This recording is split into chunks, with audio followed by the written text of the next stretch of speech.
Welcome back to In the Garden. I am joined here with Austin from Grange Co-op, and today we're talking about planting and growing cover crops. So Austin, first, before we start our planting, tell us why people plant and grow cover crops. So cover crops serve several different purposes.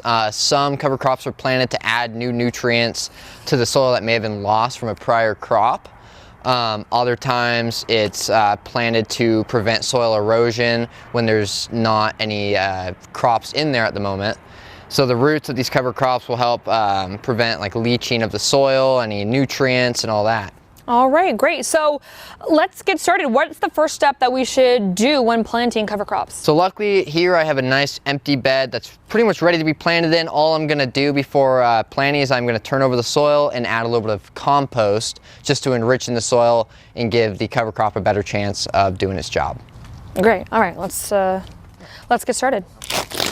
Okay, so Austin, what's the difference between the dirt we already have in here and the dirt that you're going to be putting on top? So this dirt in here, it's already been used to grow crops, so it's probably lacking nutrients. It doesn't have much tilth. I mean, I can just scoop in here and just kind of pick the soil up. Not very rich. It could definitely use some organic matter.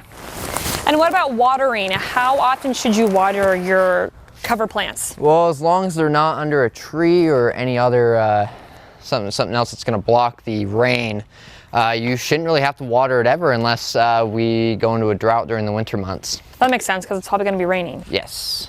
So now that I've got the compost mixed in with the top layer of the soil here, I'm now ready to begin spreading the cover crop seed.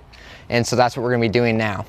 So these are seeds. What will these look like when they're all grown? So this is a mixed variety of cover crop. There's some legumes in here. Those are going to be peas. They're not the kind of peas that you eat. They're just planted to add microbial activity and to add some lost nitrogen back to the soil.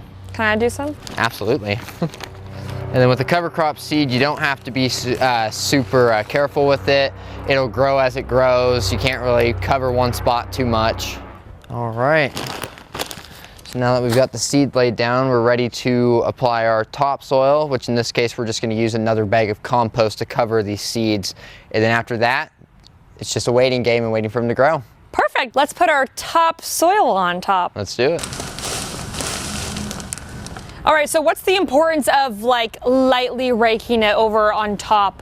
Well, you don't want them to be buried too deep or else they may germinate and just die. Lightly covering them. The cover crops are very low maintenance. You just pretty much plant them and let them grow as they will. So this is also kind of a low maintenance plant. Yes. All right, so if you're a low maintenance gardener, these are also great for your garden. Well, going through and planting cover crop it may be for high maintenance gardeners, people who want to protect their soil or keep it healthy. All right, is that good? That looks good to me. Most of our seed's covered. Don't be too worried if you see a little bit of seed sticking out. Either the birds will pick it off and other seeds will take its place.